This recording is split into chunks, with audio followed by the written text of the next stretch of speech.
పిల్లలు విన్నారు కదా, ఇప్పటి వరకు మొదటి 3 గేయాలలో అంటే 3 పద్యాలుగా ఉన్నటువంటి గేయంలో రైతులందరి గొప్పతనాన్ని గురించి తెలుసుకున్నాం కదా. ఇప్పుడు చూడండి సైనికుల యొక్క గొప్పతనాన్ని కవిగారు ఇంకా అద్భుతంగా ఎంత అద్భుతంగా వర్ణిస్తున్నారు చూడండి. ఏమంటున్నారు?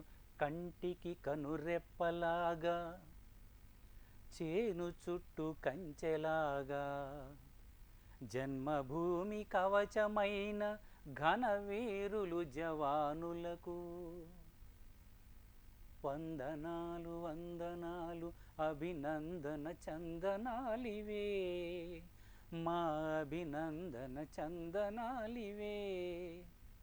మీరు పాడాల్సిన పాటలు ఇవన్నీ, నేను కాదు, మీరు పాడుతున్నారు. మీరు మీ హృదయాల నుంచి ఆ అద్భుతమైనటువంటి రైతన్నలకు, ఆ వీర సైనికులకు మీరు మీ విశ్వాసాన్ని, కృతజ్ఞతని ఇలా గేయ రూపంలో తెలియజేసుకుంటున్నారన్నమాట. అర్థమైంది కదా? గ్రహించండి, అలాగే భావించాలి మీరు. ఏమంటున్నాడు చూడండి, కంటికి కనురెప్పలాగా. కంటికి కనురెప్ప ఎంత రక్షణగా ఉంటుంది. మనకి ఏదైనా కంట్లో ఏదైనా ఇలా అన్నారనుకోండి, ఎవరైనా ఇలా అంటాం, వెంటనే ఇలా కన్ను మూస్తామా లేదా? ఎందుకు? కంటి లోపలికి ఏమైనా పడుతుందేమో, కంటికి గాయం అవుతుందేమో. రక్షించేది ఎవరు మనల్ని? రెప్ప. కంటిని ఇలా ఇలా ఇలా అంటూ ఉంటాం కదా, ఇలా అంటున్నామంటే అర్థం ఏంటి?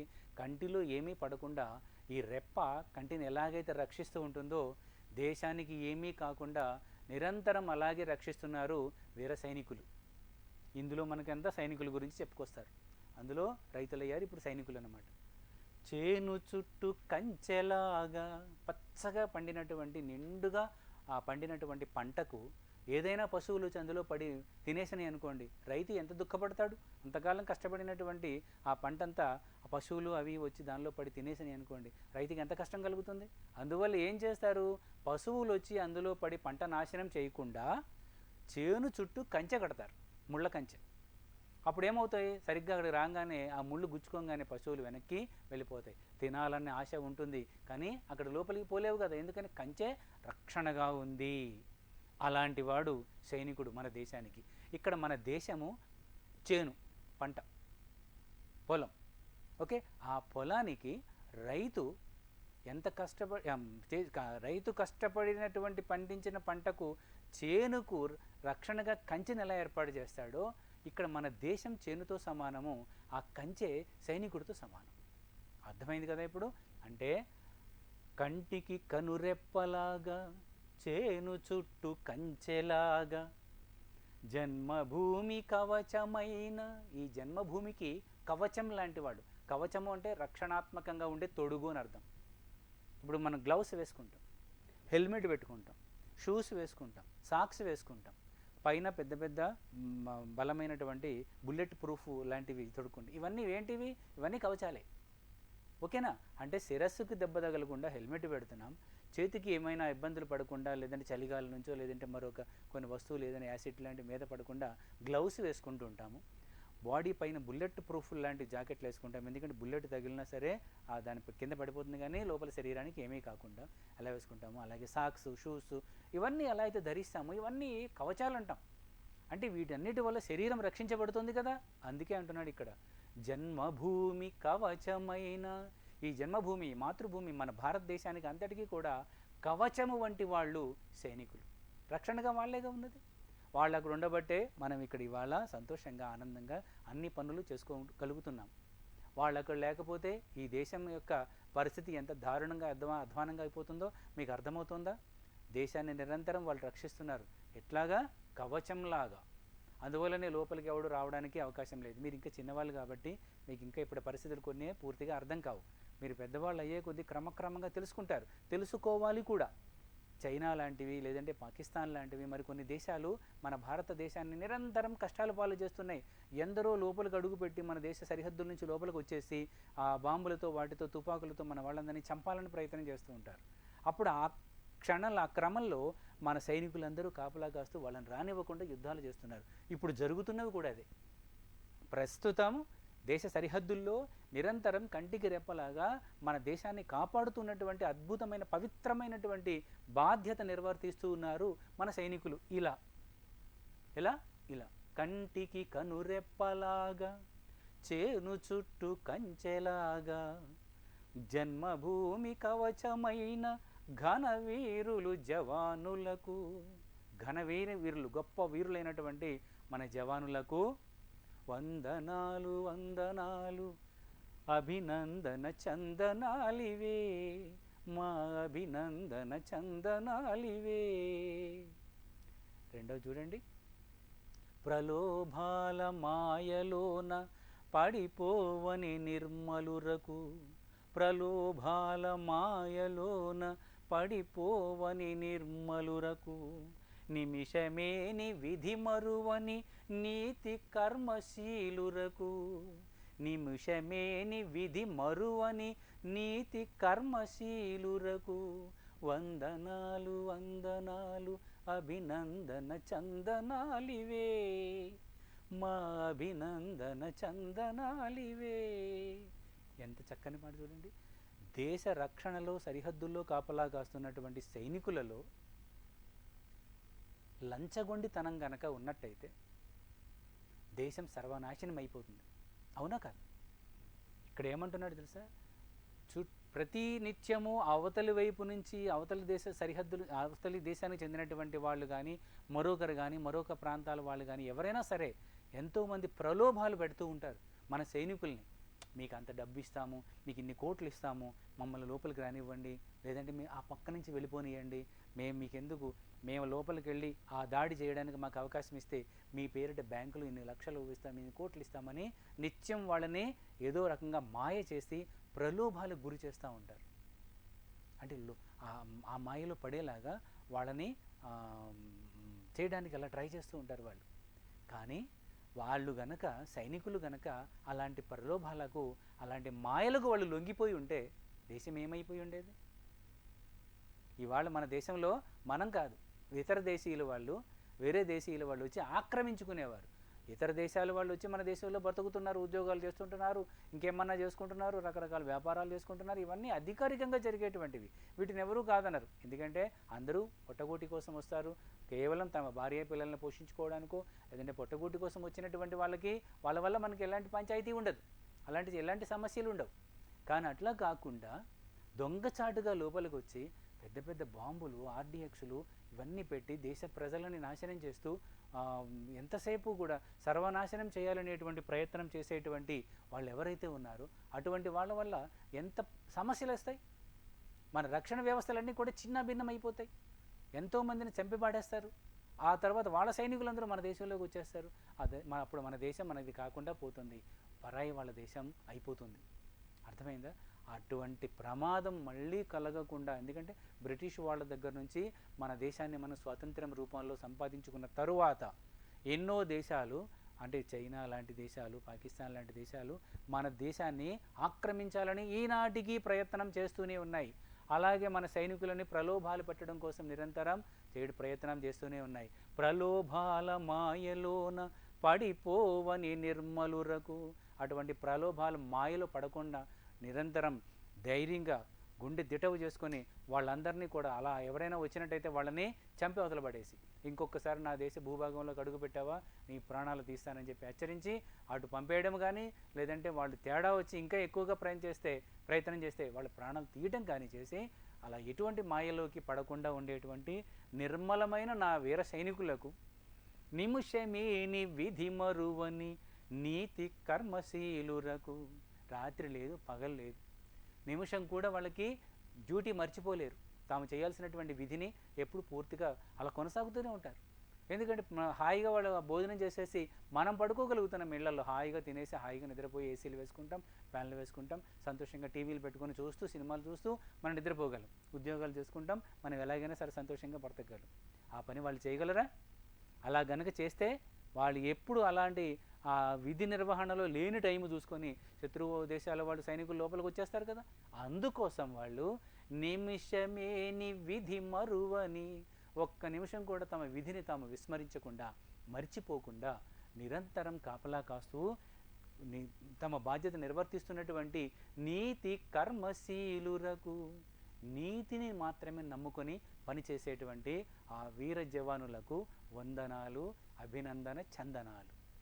ఇక్కడ ఏమన్నాడు చూడండి ఇంకో 3వ పద్యంలో, అవిశ్రాంత సేద్యంతో ఆకలి మంటలను ఆర్పి దేశభక్తి ఖడ్గంగా శత్రుమూకలను దున్మి దేశకీర్తి బావుటాను ఎగరేసిన ఘనజనులకు దేశకీర్తి బావుటాను ఎగరేసిన ఘనజనులకు వందనాలు వందనాలు అభినందన చందనాలివే మా అభినందన చందనాలివే.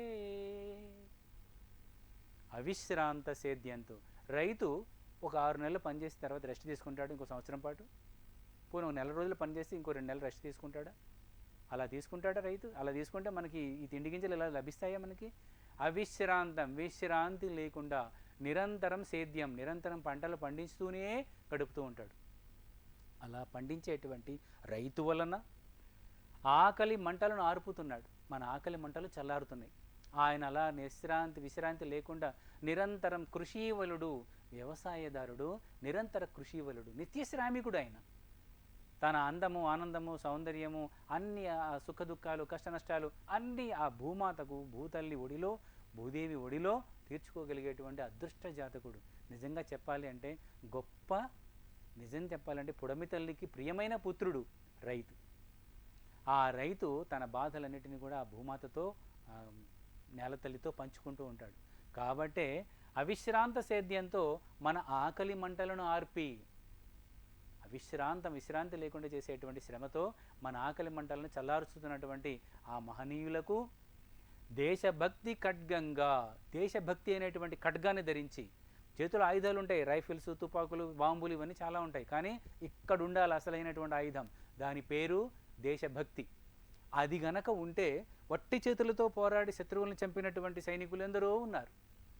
అందుకే ఏమంటున్నారు కవిగారు ఇక్కడ, దేశభక్తి ఖడ్గంగా, దేశభక్తిని ఖడ్గంగా మలుచుకొని, కత్తిగా చేసుకొని, శత్రుమూకలను దునిమి, శత్రువుని చంపాలి అంటే చాలా ధైర్యం కావాలి, చాలా తెగింపు కావాలి. ఆ తెగింపు, ఆ ధైర్యం ఎందుకు వస్తున్నాయో తెలుసా? నా దేశం ఇది, నా దేశానికి నువ్వు అక్రమంగా ప్రవేశించి నా ప్రజలను, నా భూమాతను, నా దేశమాతను నాశనం చేయాలని ప్రయత్నం చేస్తున్నావా? ఇప్పుడు నా చేతిలో నీ చావు తప్పదు అని చెప్పి ధైర్యంగా వెళ్ళి వాడి శత్రువు సైనికుల యొక్క తలలు నరకగలిగేటువంటి తెగువ రావాలి అంటే ఇందులో గుండె నిండా ఆయనకు దేశభక్తి ఉండాలి. అలాంటి దేశభక్తి కలిగినటువంటి వేలాది సైనికులు నిత్యం మన దేశాన్ని రక్షిస్తూనే ఉన్నారు. దేశభక్తి ఖడ్గంగా శత్రుమూకలను దున్మి అంటే చంపి, దేశ కీర్తి బావుటాను ఎగరేసిన ఘనజనులకు. కీర్తి బావుట, కీర్తి పతాకం, కీర్తి జెండా, భారతదేశం యొక్క గొప్పతనాన్ని తెలియజేసేటువంటి, భారతదేశం ఇంత గొప్పదైనటువంటి, అన్ని విధాల బలమైన దేశము, గొప్ప అభివృద్ధి చెందుతున్నటువంటి దేశము, తిరుగులేని దేశం, పౌరుష ప్రతాపాలలో కానీ దేశభక్తిలో కానీ ఎవ్వరికి తీసిపోయినటువంటి, ఎవ్వరూ సాటి రానటువంటి మహావీరులైనటువంటి సైనికులు కాపలా కాస్తున్నటువంటి దేశం.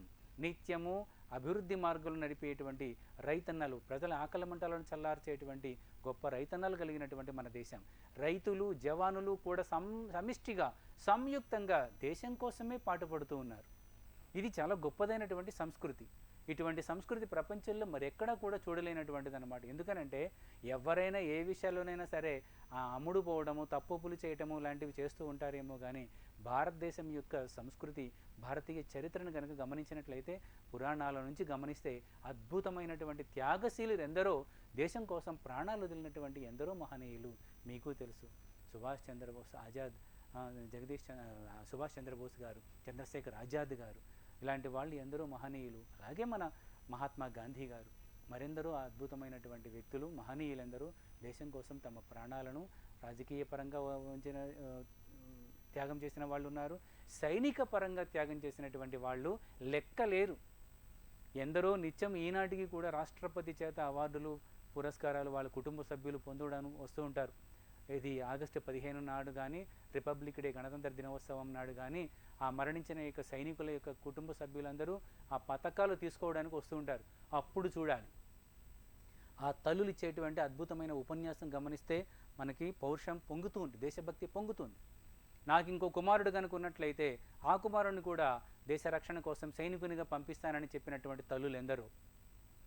అర్థమైందా? అలాంటి గొప్ప సైనికులు, అటువంటి గొప్ప సంస్కృతి కలిగినటువంటి జాతి భారత జాతి. కాబట్టే మన దేశ కీర్తి పతాకాన్ని ప్రపంచానికి ఘనంగా చాటినటువంటి, ఎగరేసినటువంటి ఘనమైనటువంటి గొప్పవారు ఎందరో ఉన్నారు. వారందరికీ కూడా వందనాలు వందనాలు, అభినందన చందనాలివే, మా అభినందన చందనాలివే అని మనకి అద్భుతమైనటువంటి ఈ పాఠ్యభాగాన్ని అందించారు. ఇప్పుడు మీరు ఈ ఆలోచించండి, ఈ పాఠ్యభాగంలో ఉన్నటువంటి అంతరార్థాన్ని, దాని యొక్క పరమార్థాన్ని గ్రహించాలి మీరు చిన్న పిల్లలు. అర్థమైందన్నాను. ఇప్పటి నుంచే మొక్కై వంగనిది మానై వంగదు అన్న సూక్తిని ఆధారం చేసుకొని మీరు నిరంతరము ఈ విధమైనటువంటి ఆలోచన చేయాలి. భారతీయ సంస్కృతి గురించి, దేశభక్తుల గురించి, సైనికుల యొక్క వీర సైనికుల యొక్క త్యాగాలను గురించి, మన కళ్ళ ముందే కనబడుతున్నటువంటి రైతన్నల యొక్క నిరంతర శ్రమజీవనాన్ని గురించి మీరు తెలుసుకుంటూ ఉండాలి. ఈ గేయం యొక్క గొప్పతనాన్ని గుర్తించాలి. అటువంటి వారు మీకు ఎక్కడైనా కనిపిస్తే వారందరికీ మీరు అభినందనలు తెలియజేయాలి. ఇప్పుడు మన ప్రజెంట్ పరిస్థితులలో కరోనా అనేటువంటి మహమ్మారి నుంచి ఈ ప్రపంచమంతా కూడా అల్లాడుతున్నటువంటి దశలో ఇలాంటి సేవలు చేస్తున్నటువంటి వాళ్ళు ఎందరో ఉన్నారు. డాక్టర్లు ఉన్నారు, నర్సులు ఉన్నారు, అలాగనే వీధి పనివారు ఉన్నారు, పారిశుద్ధ్య సిబ్బంది ఉన్నారు, పరిసరాలను పరిశుభ్రం చేసేటువంటి వాళ్ళు ఉన్నారు. ఎందరెందరో ఈ క్రమంలో సమాజానికి సేవ చేస్తున్నారు, తమ ప్రాణాలు కూడా లెక్క చేయకుండా. మీరు అలాంటి వాళ్ళను కూడా గుర్తించి గౌరవించాలి, వాళ్ళ పట్ల విశ్వాసాన్ని ప్రదర్శించాలి, భక్తిని ప్రదర్శించాలి, గౌరవాన్ని చూపించాలి, నమస్కారాలు తెలియచేయాలి, అభినందించాలి. ఈ సంస్కారాన్ని మీరు గ్రహించాలి. చివరిగా ఇప్పుడు విశ్వకవి రవీంద్రనాథ్ ఠాగూర్ మనకి ఈ పాఠ్యభాగం ద్వారా ఒక సూక్తి తెలియజేస్తున్నారు. ఆ సూక్తి ఏంటో తెలుసుకున్న తర్వాత పాఠాన్ని ముగిద్దామా? ధైర్యంగా నువ్వు ఒక్క అడుగు వేస్తే విజయం 10 అడుగులు నీ ముందుకు వస్తుంది. కాబట్టి ఏ పనైనా చేయడానికి 10 రకాలుగా ఆలోచిస్తూ వెనకడుగులు వేసుకుంటూ ఉండకూడదు. నువ్వు ఏదైనా సాధించాలనుకున్నప్పుడు సమాజానికి సేవ చేయాలి, సమాజం యొక్క బాగు కోసం నువ్వు కృషి చేయాలి.